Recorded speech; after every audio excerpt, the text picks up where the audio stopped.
Yeah, so thank you very much for the invitation. Nima and Satya asked me to talk about Neural Ensemble and the HBP/eBrains knowledge graph, which are definitely related but somewhat different subjects. So I'm kind of giving two talks in one here. We'll see how far I get. But I'm going to start actually with the second part, with HBP and eBrains.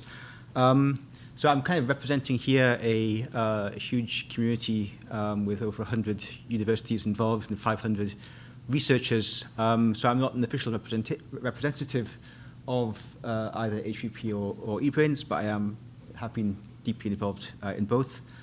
So the Human Brain Project was an EU-funded project over 10 years, 600 million euros, more or less, which had both scientific and engineering goals, if you like.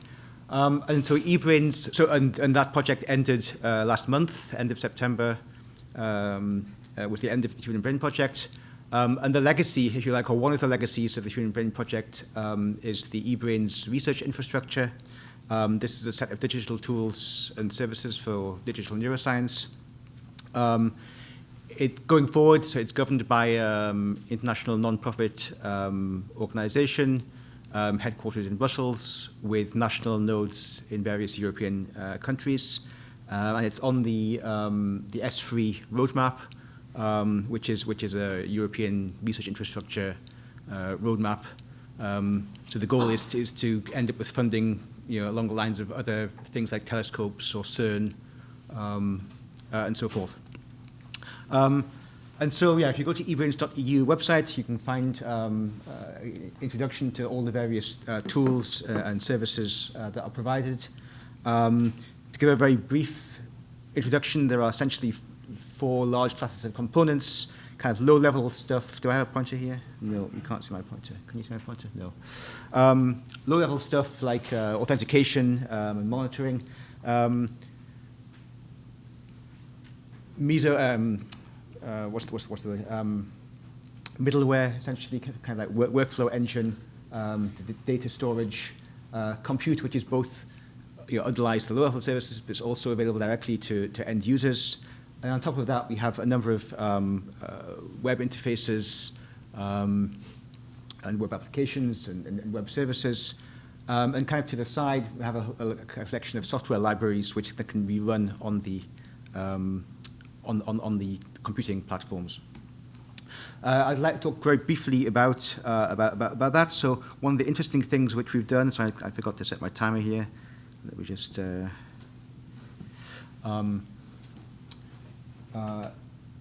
So essentially, we have a whole set of libraries which are then compiled and built and tested that they all work together using a continuous integration, continuous development service. These are then deployed to a Jupyter Lab instance, to various HPC machines, and in some cases to specialized neuromorphic hardware, and these can be run by the workflow engine. How this looks in Jupyter Lab is that we have versioned software distributions. So we use the SPAC package manager to manage all this, and using SPAC we build a kind of nightly build, which is this eBrains experimental kernel, and then every few months things are frozen, and that kernel is preserved for backwards compatibility. So you can go back and reproduce stuff you did with that earlier kernel, even if things have changed and your code doesn't work anymore with the more recent kernel. So I think this is a very nice feature of eBrains, and I think this is one of a useful thing to consider more generally in neuroscience, given that code is changing so rapidly. Just to quickly say that the HPC centers in five different European countries were involved in HBP, and most of them are going to be involved also in eBrains going forwards. So the other main tool I will talk about today is the eBrains knowledge graph, which is the universal metadata store for the entire project. So the idea is that everything in the project should be storing its metadata in the knowledge graph. Whether it's experimental data, so experimental data comes in passes through a data curation stage. The actual data are stored in archival long-term storage, and then the metadata are uploaded to the knowledge graph. And then this metadata in the knowledge graph can get used by other workflows, by tools, other services, users directly, and then the artifacts which are generated by these other workflows can then be stored back into the knowledge graph and into the archival storage. Just to say briefly about data curation, this is something which is funded by the Human Brain Project. We're hoping it will continue. We have a grant application in progress to continue providing this service for eBrains, so basically to help labs organize and upload their data and get it registered in the eBrains data repository. It is fairly resource intensive, so we are trying to increase throughput by adopting and embracing standards like BIDS and NWB. We're working on new standard formats, so extensions to BIDS for animal ePhys data. And we have a number of tools to facilitate metadata and data upload.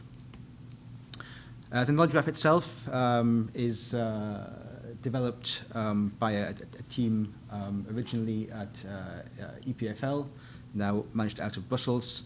It has a number of components. It's a very capable system. At its core, it's a graph database. So this is semantic linked data. The search UI is as you'd expect. You can search free text search. You can look at various facets of the data, find free data, embargoed data, whatever, different species, different experimental techniques that have been used. And then each data set, there's a card which shows all the information you might want to have about this data. Lets you download the data if it's not embargoed. One nice feature is that, which comes from the semantic graph, is that, for example, if you find this data set up on the top left studies Parkinson's disease, you click on this link, and it opens up a new dialog which shows links to Intellex and to the INCF knowledge space. And so you can click on those links, and you can find more resources. So information in Intellex about Parkinson's disease, so the ontological information, and then links in the INCF knowledge space to other portals like the Open Neuro, the Canadian Neuroinformatics portal, and Spark. And I'm not sure why Dandy isn't in that list, but it probably should be. We should talk about that, etc. Yeah. As well as the nice graphical interface, we also have programmatic access to it. There is an API to access the knowledge graph, and then a number of different Python packages are available. Low-level access is the KG Core package. On top of that, you have Fairgraph, which has information about the schemas used in the knowledge graph, and then there's a package called Zebra. We've already had one Zebra today, but this is a different spelling, which lets you give an atlas-centered search. So if you want to find data which is recorded or pertains to a particular brain region, you can use this tool to do a spatial search effectively of the knowledge graph. There's a JSON-LD-based query language, which is intended to be easier to use than something like Sparkle. So it means that people without a lot of computer science experience can still run fairly sophisticated queries on the knowledge graph. So that's, in general terms, what the knowledge graph is. The next question is, what metadata do we put in there? How do we structure this metadata? And so we've tried to develop that independently of the knowledge graph per se. So the knowledge graph is agnostic to the particular schemas that we use. In principle, anyone can take that. It's open source. Anyone can take the knowledge graph software and use it for their own purposes. And similarly, Open Minds, we're trying to develop this as a community open resource. We very much hope that other people will contribute and use this. It's essentially a set of schemas with a linked data emphasis, so for graph databases, semantic web, and so on. And at the moment, it covers research products, including data sets, which could be from experiments or simulations, computational models, software as a research product, and web services as a research product. How this looks inside, so we use JSON LD for the representation. So something simple like you have a person, I've got my colleague Luba Zale, and it's essentially JSON, but with these extra fields which turn it into RDF. And so it's very straightforward and easy to understand format for humans. It's also fully interoperable with any other semantic web linked data tools that use RDF. We have libraries which can work with this. So this is Fairgraph, for example, which is developed in my group. So this is how you would search for a particular data set and then download the data. But essentially anything you can do. This is an interface to the knowledge graph query, which I showed before, which is aware of open-minded schemas.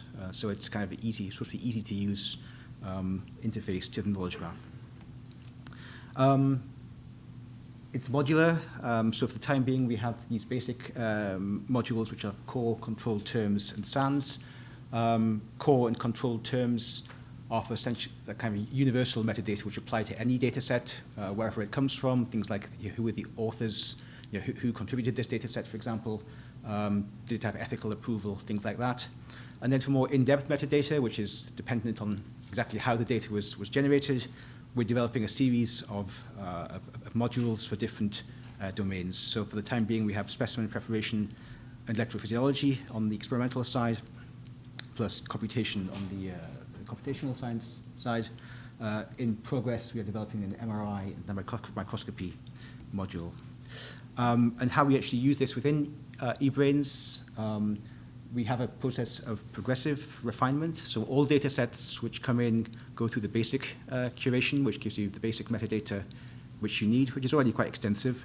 And then, where appropriate, we can then perform integration with the atlases, and then even further in-depth integration where it makes sense. So obviously, the further you go down this pipeline, the more hard work, the more work is involved. And so in general, we only perform in-depth curation for the most valuable and reusable data sets. But we are hoping that with the increasing spread of formats like BIDS and NWB, a lot of this in-depth metadata we'll get for free from the formats that we're using.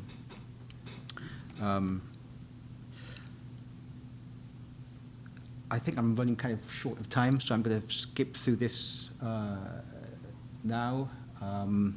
This is an overview of how you would actually represent this data set with the Open Minds core, and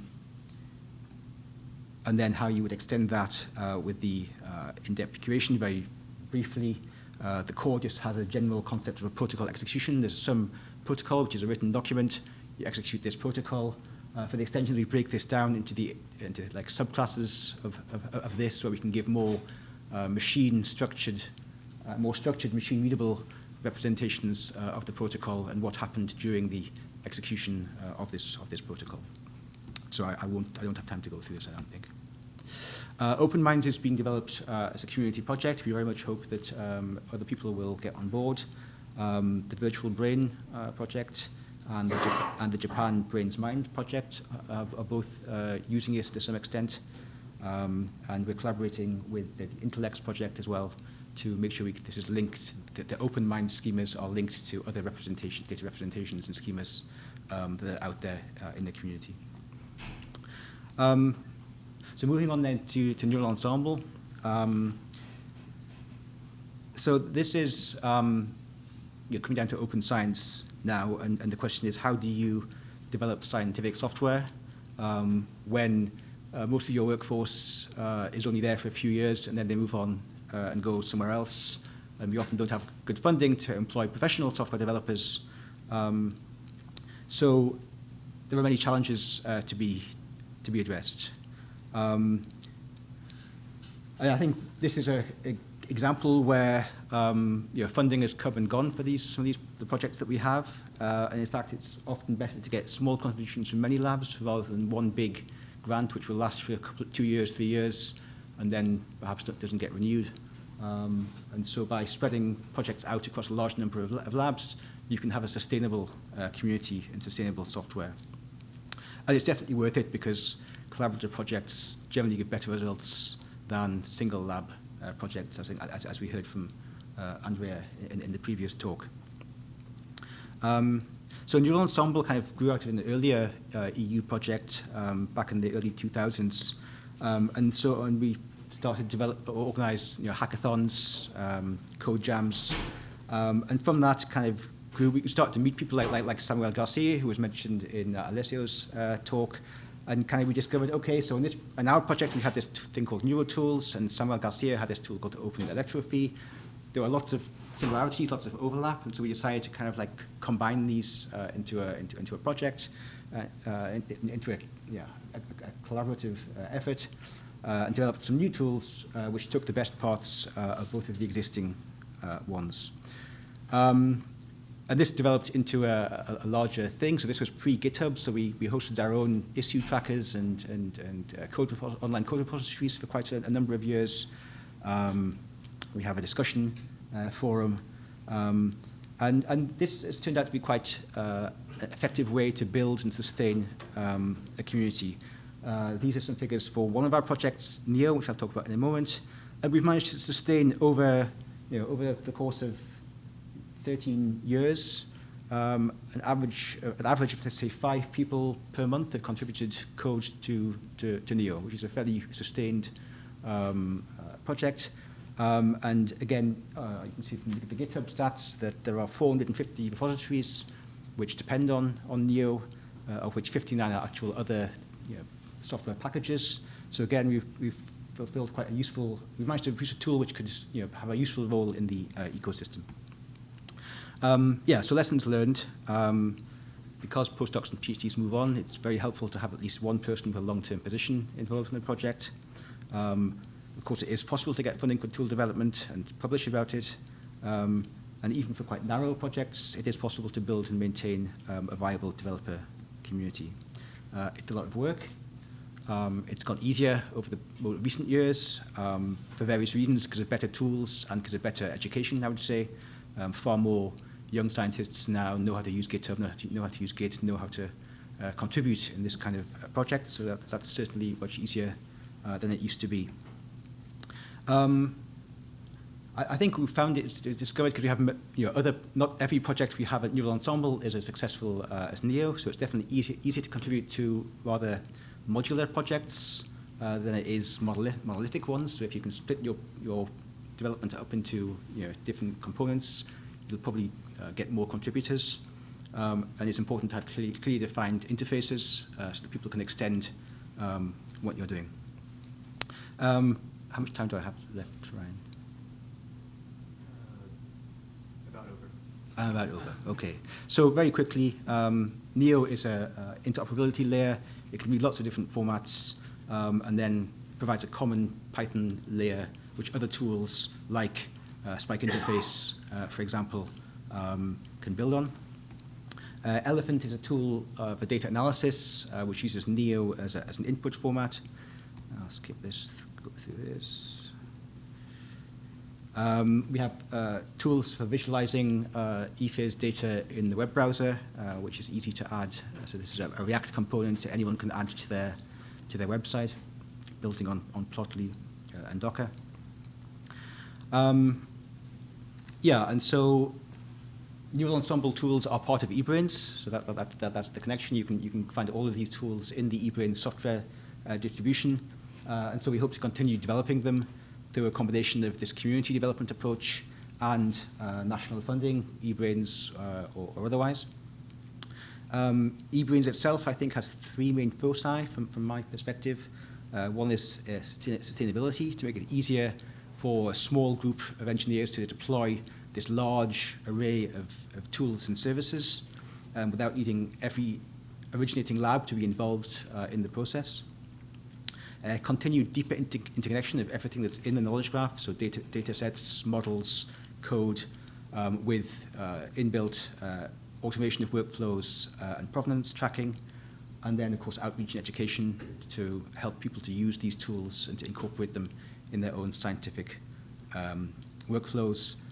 then final point, I think it's important that we don't develop our tools in a silo. And it's important that eBrains can talk to Dandy, for example, can talk to all the other repositories and tools, and the other tools can be added to this set of tested and integrated eBrains components. Too many people to thank. These are perhaps the main ones for what I presented today. And I'd like to thank, obviously, our funders, the European Union, and in my case, the CNRS in France. Thank you.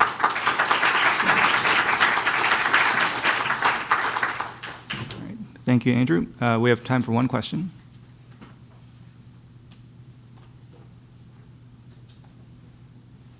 So is there any way to use the knowledge graph and, let's say, connect the parameters in models, in computational models, to other existing data sets, for example, and so to go beyond what general metadata is available, actually go deep into what's included in these computational models, for example. So you can go pretty deep. We don't have a kind of semantic representation of the model. The models are largely black boxes. That's perhaps something which, the models are Python code, or in some cases they are there's a format for biophysical neural models, NeuroML. That's exactly right. So if you have something like that, then this kind of thing is possible. That's a direction we haven't gone so far, but it's certainly, we can add a new module to OpenMinds, and we can add that to the knowledge graph, and it'll be interesting if there's a use case for that. We can certainly go down that route.